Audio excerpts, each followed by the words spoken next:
Namaste. This is Timothy Halloran. The date is the 3rd of May 2016. And let's take a moment to get settled in. Let's take a moment to calm down. Let's take a moment to breathe in that fresh scent of the earth and to feel the ground beneath our feet and the wind blowing over our skin, and just slow down and settle down. Relax and enjoy. It feels good. It feels good when it's a Taurus time, and it is a Taurus time now. And Taurus time is about slowing down. It is about relaxing. It is about being where we are right now in the present. It is about integrating. And integration happens through relaxing, slowing down, finding comfort in yourself, in your immediate environment, and then feeling more inwardly capable. Feeling good gives us an extra capability to help other people to do our work even better. And that's not an understanding that is very well established in our world or culture. So we've got to talk about Taurus today. We've got quite a few things to talk about, of course. And there is the more mundane, sort of temporary surface level, and of course there is the more large picture, long-term, more grandiose level, and of course we're going to talk about both. We'll start what's happening right now, because this is Taurus. This is about being here now, present in our body, in our senses, feeling where we are, slowing down, getting out of this chaotic monkey gerbil wheel mind and getting into this earth. And so of course I'm filming this in front of the local garden. It's situated next to the local public school, so hopefully nobody comes and yells at me. But I have been walking around this garden, and you know, they're growing corn, they've got tomatoes, they've got cabbage, I think they've got carrots.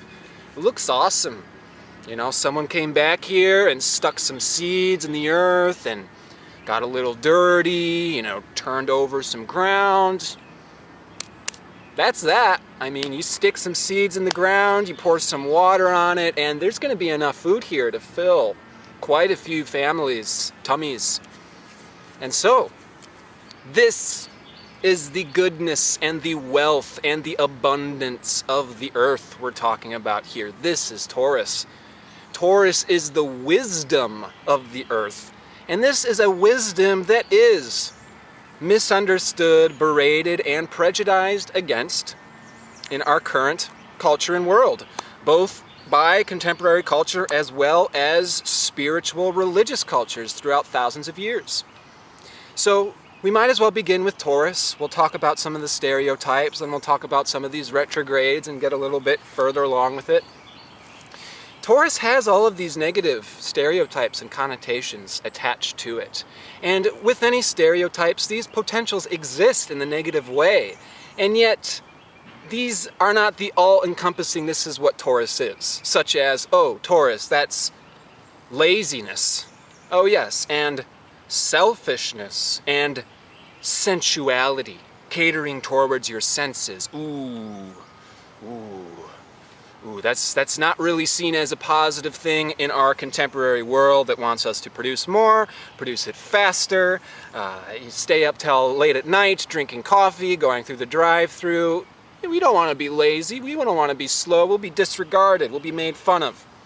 And also, in the spiritual movements and the religious movements, oh, sensuality, oh, enjoyment of the senses, oh. That would be bad, right? Because you wouldn't want to get trapped in your body. Ooh, that would be really imprisoning for our souls. Yeah, there's all sorts of misconceptions attached to Taurus. So let's sort of smooth over some of these misconceptions so that way we can have a nice understanding of why those qualities are actually quite useful and in fact necessary for us to reap the benefit from. And this is what Taurus is about. Reap the benefit. Reap the benefit of this energy. Reap the benefit of this world. Enjoy your body. Enjoy your senses. Now is the time to do it. 2016 as a year is, it's an, how do we want to say it? It's a year of adjustment. It's a year of rectification. It's a year of purification. It's a year of making little adjustments in order to get things right and never really having it perfectly right. So we got to always adjust, always refine, always improve. And that's a lot of what's going on this year. It can be a little intense. It can be a little challenging. Saturn square to Neptune. This is going to, be pinching in more and more throughout the next several months. And that can challenge our fundamental understanding of reality. Our belief systems. Who am I? What's going on in these, it can get very daunting and very macrocosmic and overwhelming, which is why we need to take advantage of this new moon this Friday, May 6th. We've got a new moon in Taurus. And just take advantage of this Taurus time in general. So the reason why it's really kicking off right now is because last Friday, the 29th, Venus moved into Taurus. Mercury turned retrograde the day before, the 28th, and Mercury is going to be staying his entire retrograde in the sign of Taurus, being ruled by Venus. Mercury retrograde is a time of reflection. This Mercury retrograde will be conjoined with this new moon on May 6th. This is a time of going in, a time of reflecting. And the recommendation with Taurus is to slow down, chill out, simplify, and enjoy. Enjoy your senses, enjoy your body, enjoy your home, enjoy the smells, the scents of the earth, enjoy your footprints in the mud. This is all gifts from God. This is not going to lead us into prison or into trouble, and I will explain to you why. We have to enjoy our senses and slow down and get into our body, because it is through periods of enjoyment and, yes, sometimes being selfish. The demonic word, selfish, taking care of yourself. Wouldn't want to do that, right? Because it wouldn't benefit other people to take care of yourself, right? No, this is silly spiritual misconception. The reason why we should really take advantage of right now is to integrate all of the changes that have been going on the last several months. And then there's going to be more changes coming up, at the end of May into June. Things will get more intense, more chaotic, more fast-paced. If we always go at the breakneck speed, if we always cater towards everyone else but ourselves, do we really think that that's going to lead to anything besides a train wreck? We have to take time to look inside, to slow down and take care of our body, because this is what allows for the processing, for the integration. It all settles down. It all has to settle down. So this analogy is for how this integration might be. And it does get a little complicated. We do have Mars retrograde going on as well. But, it's like we're these 4 or 5 dimensional inconceivable spiritual beings that's truly, essentially outside of time, outside of form, in this inconceivable dream-like, bliss-like state. And we're all kind of drifting out there in different levels, all of us. And we're all trying to integrate into our bodies, into this form, into time, in this earth. So there's some spiritual misconceptions. We're going to be talking about spiritual misconceptions and how we are collectively doing work to rectify these misconceptions throughout these next several months and at this time. I mean, really, this is the changing of the ages. We have to redefine what humanity means to us, because you might have noticed that how we used to define ourselves as humans, we don't identify that way anymore. And we also haven't found a new way to quite identify yet either. So, when it comes to spiritual misconceptions, when it comes to sensuality and these things, we have to cater towards ourselves and our own needs so we can sort of pull this 5-dimensional, amorphous, androgynous spiritual nature and push it into this linear, time-like, three-dimensional reality. And when we do that integration, that's how we get to see what it is when a spiritual soul is totally integrated. And that's a rarity. It's a rarity to find a soul that is totally integrated. We're usually somewhere in between. Something's going on in my body, and then some part of me is over there. Some part of me is thinking about what's going to go on tomorrow. Some part of me is worried about this. Some part of me is unconsciously stuck in this territory that I don't even know about, and that's going to be some of the Mars retrograde stuff. We have to sort of filter all this stuff in. We've got to like pull it all in. It's all getting like filtered in, like we're this whirlpool.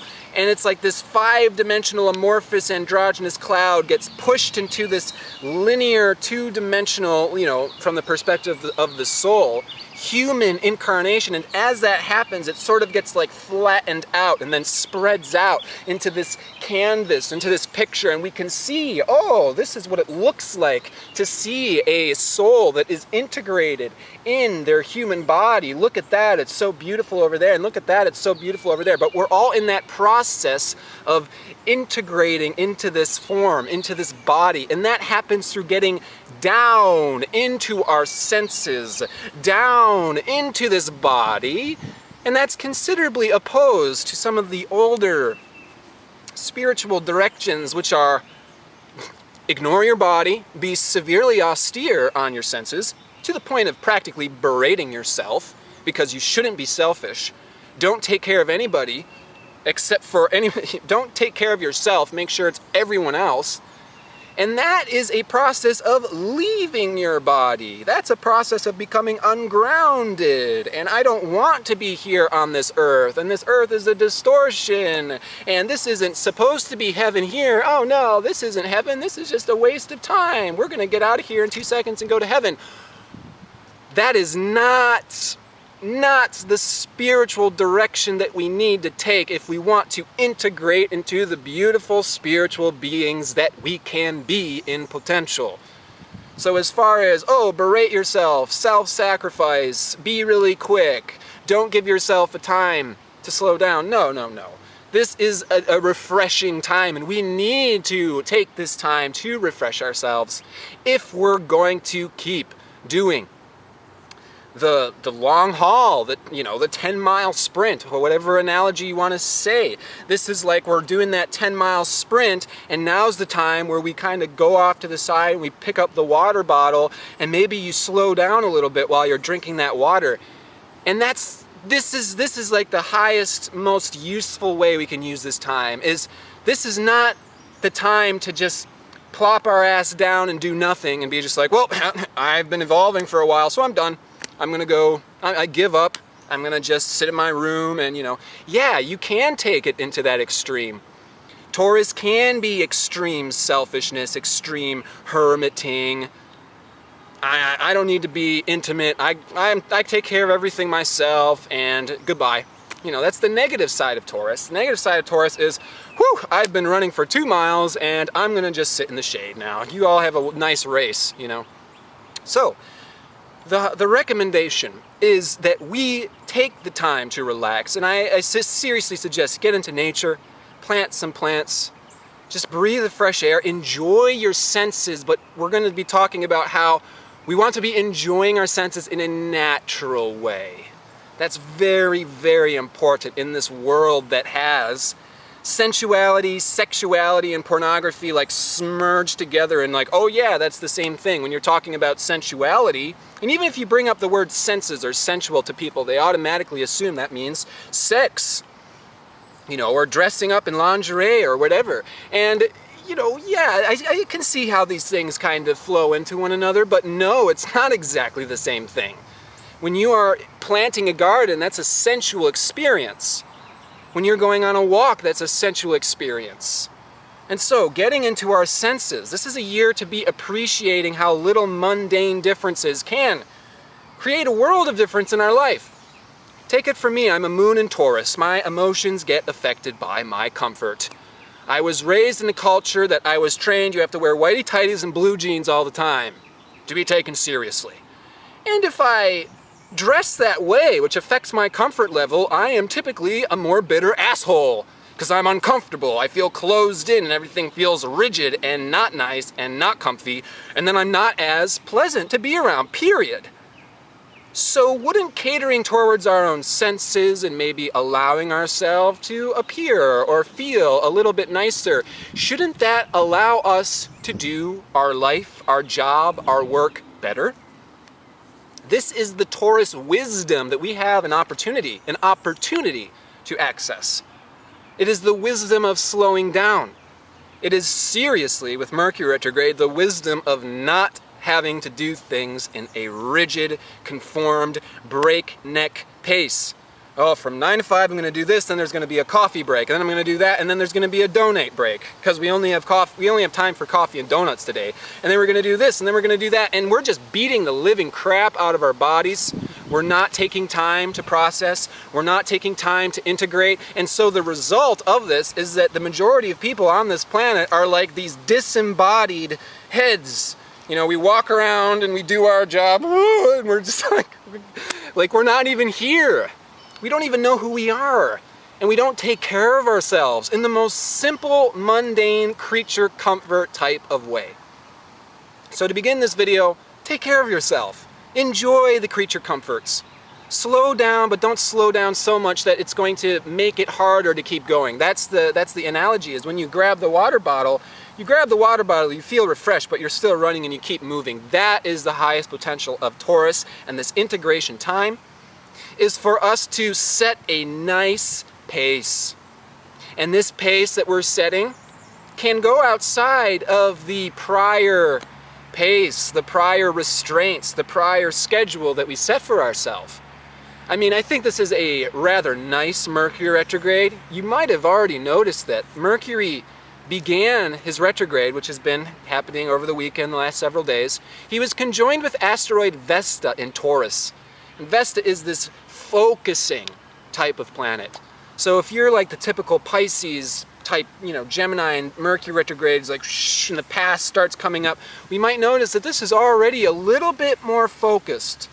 And Venus, the ruler of this entire Mercury retrograde, Venus and Mercury are going to conjoin next week. They're joined together.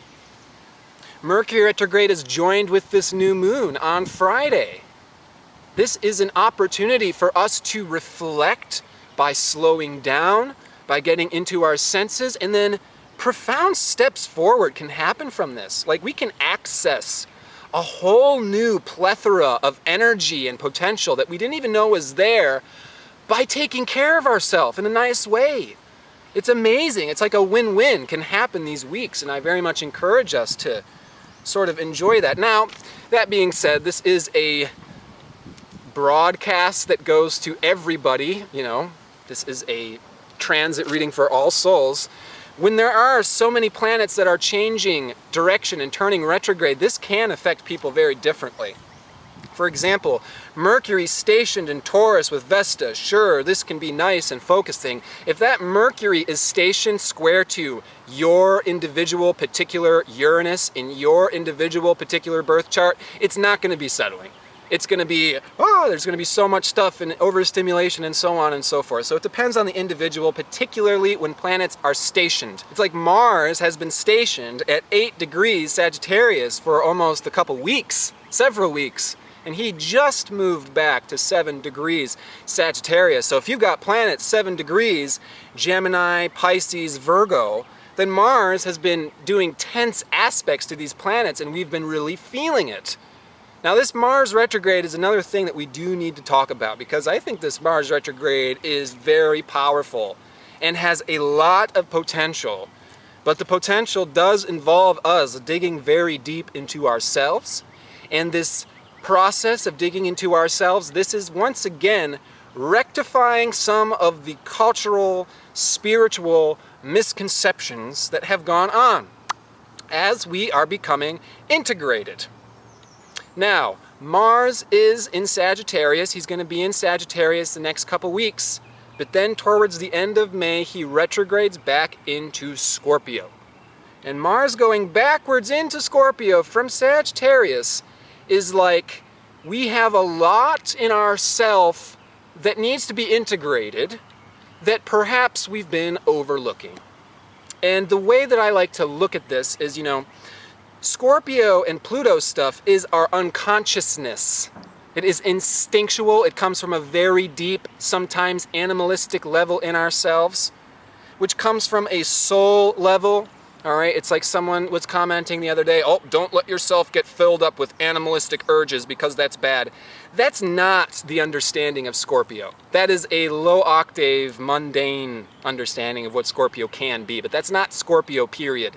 Scorpio is the unconsciousness of the soul, the same way the majority of the iceberg is beneath the surface. And those unconscious subpersonalities and desires oftentimes erupt much like a volcano, and then it is very instinctual.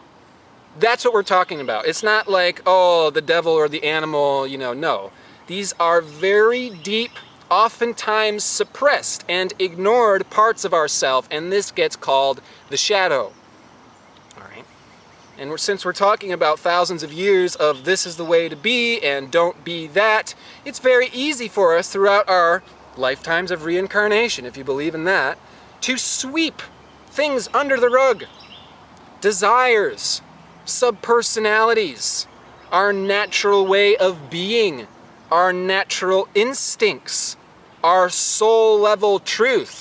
Not coming from the surface above the, tip of the iceberg. Oh, this is who I am. Well, there's a lot more to you than you may realize. That is Scorpio. And so Mars going back into Scorpio at the end of May, we need to be prepared for what's going on throughout this entire Mars retrograde, which is that we are going deep inside of ourselves so we can integrate these deeper, very powerful, very instinctual, unconscious desires and subpersonalities. So if we use the analogy of five-dimensional soul getting flattened into this experience of human time and form, which is still very, very beautiful. This is the purpose of life. So we can see, oh, that's what an integrated soul can do. Well, we can't discard anything in that process of becoming integrated. Oh, I'm getting integrated, but I don't like what's coming out over there. Can we rewind and discard that part of myself? No, you can't. That's what this Mars retrograde is very much about. This Mars retrograde is, guess what? You might try to discard this part of yourself. You might think that's very bad. You might think that, oh, this is spooky and shadowy and I don't understand it. And it's like that monster beneath my bed that I've never seen, but I assume that it's there. That's Scorpio's subconscious personality stuff. It's the stuff we don't like, we don't totally understand, so we sweep it under for another day, and that day is going to come. When Mars goes back into Scorpio, we're going to be investigating some of our deeper, potentially more animalistic desires, and we need to integrate them. So if we see this in the analogy of subpersonalities, okay? If you take a part of yourself and separate yourself from it, separate yourself from it, separate yourself from it, it becomes a subpersonality. You say, oh, that part of myself is now different from me. I have discarded it and called it something else and ignored it and believed it to be not me for so long that now it's like this entity that resides within me, and it's got big scary yellow eyes and sharp pointy white teeth because I've been running away and running away and running away. And this is actually just how consciousness works. The more you run away from something and never give yourself an opportunity to see it, what do you think that's going to appear like in your imagination? Do it for an example. Ah, there's something behind me, and run away from it. See what that generates in your experience. It's going to take that subpersonality that we don't understand yet. We have not gotten to know it. We have not looked it in the eye. We have not integrated it. We've not even begun to integrate it. We don't know how scary it actually is, but we believe that it's scary. We believe that it's the end of us. We believe that it's going to shred us into pieces and destroy our spirituality and make us into a horrible, selfish, demonic person, oftentimes. And that's what keeps us running away from these core desires. And Scorpio are core desires. They are desires that come from such a deep part of ourself, we can't get rid of them. Sorry. You can try to meditate your ass off, you can do so much chanting we can't always simply get rid of our core desires. Our desires, especially our core soul level desires, is in fact what creates for us our life, our experience, and our future lives. Which does make it quite a daunting and scary thing sometimes, because we can feel the absolute power that is there in our desires. And so, in the future, we're going to be continuing to investigate these desires for the purpose of integrating them into our spiritual, human experience. Which means that as a spiritual soul, you're not just white, fluffy, comfy stuff. All right, so many people would love that. Oh, Tim, can you please talk to me like the person on, the GPS? Oh, today's going to be a lovely day, and become enlightened and illuminated, and we're all being ascended, and love and light, namaste, And there's nothing wrong with that. I love the nice, fluffy qualities and all that, but no, I'm never going to sound like that. Don't wait for me to sound like that. Find another astrologer, please. We need to integrate the other parts of ourselves too. It's very important.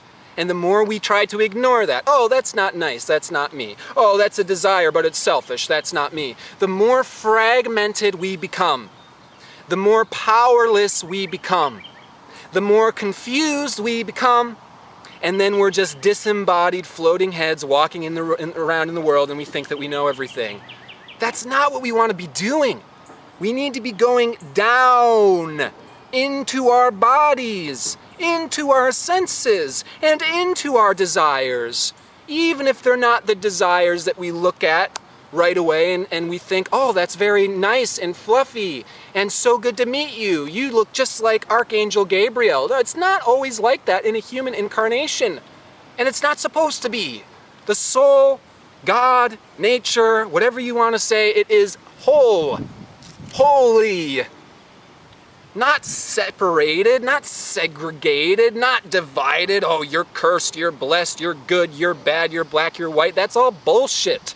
And as we evolve and become more and more integrated, which means that our souls are coming into our human body, we become more and more trusting with the whole of nature, and it's not going to take us over and make us into an evil succubus or demon or destroy us, but we also can't berate or ignore these parts of ourselves. They have to be brought up to the surface, they have to be brought into the light, and then what I recommend is that you cater towards them the way you would any child. Or if it's something very powerful, you say, wow, you're very powerful. Wow, you really intimidate me, but you are a part of myself. So I'm going to acknowledge you. I'm going to attempt to integrate you into my life, into my goals, into my dreams in a way that works. And that's going to be the creative tension. And this is going to be coming up more towards the end of the month, but we need to be prepared about it now before we get too ahead of ourselves. That this is a period of integration. Enjoying our senses, enjoying the present moment, simplifying our life, going out and planting the garden. This is about making us comfortable in our human form in time, so that way we can continue our evolution, feeling refreshed and feeling strengthened, so that way we can keep going. And this is how we're going to handle our desires. We don't throw them out, we don't berate them, we don't shove them under, and we also don't let them go on a frickin' crazy, oh, well, I guess I don't have to do anything. I guess I don't have any long-term goals. I guess that I'm not supposed to be here for any reason. There is a balance. We can integrate all this stuff. And this is the Sabian symbol of this new moon, 16 degrees Taurus.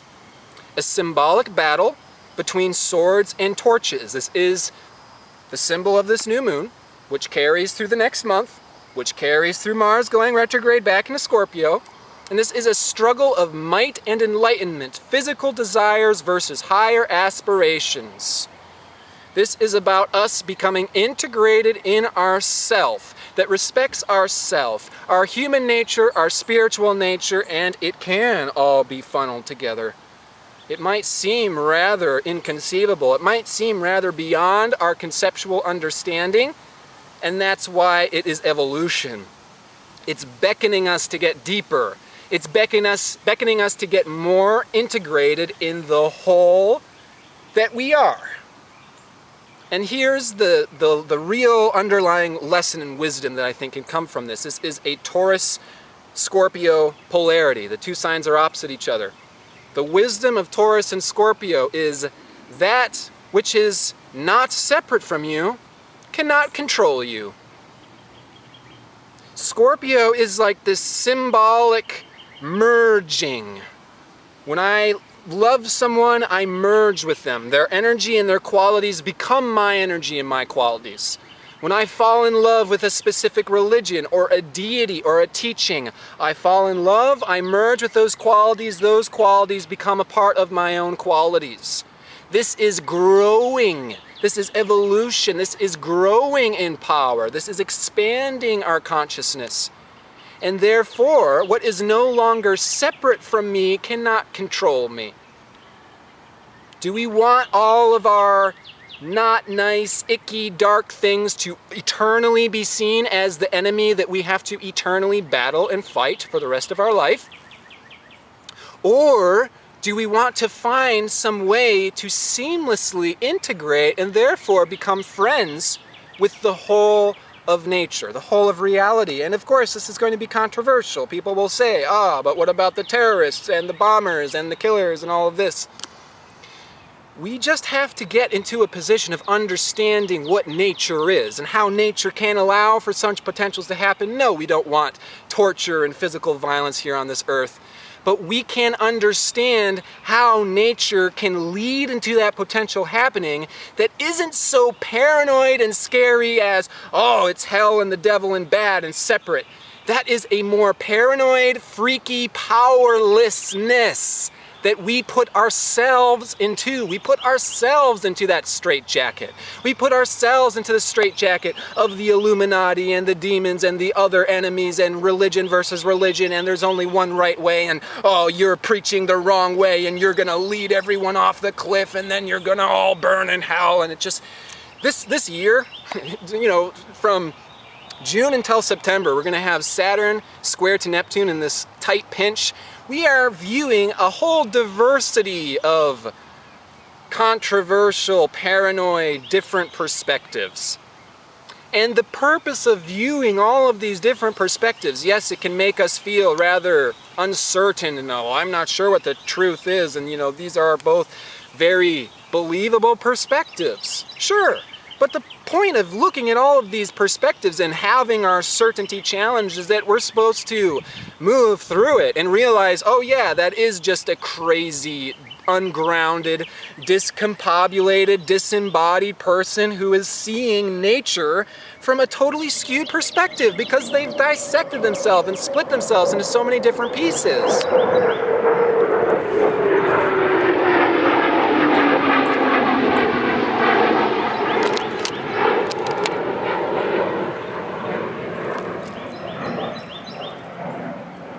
So long story short, we've got this new moon conjoined with retrograde Mercury in a grand trine with Jupiter in Virgo and Pluto in Capricorn. This grand trine in Earth is an opportunity for us to be thoroughly productive. This means that we can simultaneously enjoy our senses, enjoy where we are, feel comfortable where we are, feel refreshed, and keep moving. This is the opportunity. Here's like the highest octave opportunity of this time. Make your work enjoyable. Relax into your work. If your work can be planting a garden and garden is like your stress therapy, then your work is relaxing. We can integrate into our work, feel refreshed, and keep moving in a productive, beneficial, not only for ourselves, but for others way. So that is the opportunity. Now tomorrow, Venus in Taurus is opposite to Juno in Scorpio. Some of the tension we might also be dealing with at this time is I need my own comfort, my own space. I want to feel good. I want to feel simplified. I just want to go off and garden. And then there are other people. There are my intimate relationships, and we want to bond. We want to have union. We have our own unique desires. And this is some of the creative tension that's going on as well. How can I take care of myself, refresh myself, and not be intolerant and a hermit and shut myself away and I don't care about you, take care of yourself? There is a balance here, but we cannot take care of our other people until we take care of ourselves first. So take advantage of this time. Enjoy it. And I wish you absolutely all the best in this endeavor. Now, I have to do a quick advertisement. I don't always like to do advertisements, but I am offering a new type of reading. I have been through a little bit of time. This is a mini reading or an impromptu reading. Throughout the last couple years, my natal chart readings, relationship readings, and transit readings, they have gotten more in-depth. They take more time. I include more variables. And so the prices have had to go up for those that don't understand. This is my livelihood. This is what I trade for food. Had to go up. And to compensate for my prices going up for my more in-depth readings, I now offer an impromptu or a mini session reading. And what this is this is 60 minutes where we can talk about whatever. I mean, it's 60 minutes that are totally up to you. I have, you fill out a survey, I have your chart pulled up, and then, we pull up. I do not do recordings. We're doing this all through Skype or Google Hangouts where we can talk face to face. And it relies on you having questions to ask. You have to know what you want. But then we get into a conversation, we can talk, and it's actually $65 because PayPal takes a big cut. And so it's basically $60, 60-minute readings, whatever you want. And so you can schedule any one of those at the link below. You can actually get an impromptu reading earlier than my other readings, which tend to get more back ordered. Okay, so advertisement is over. Enjoy the world. Wishing you all the best. Namaste.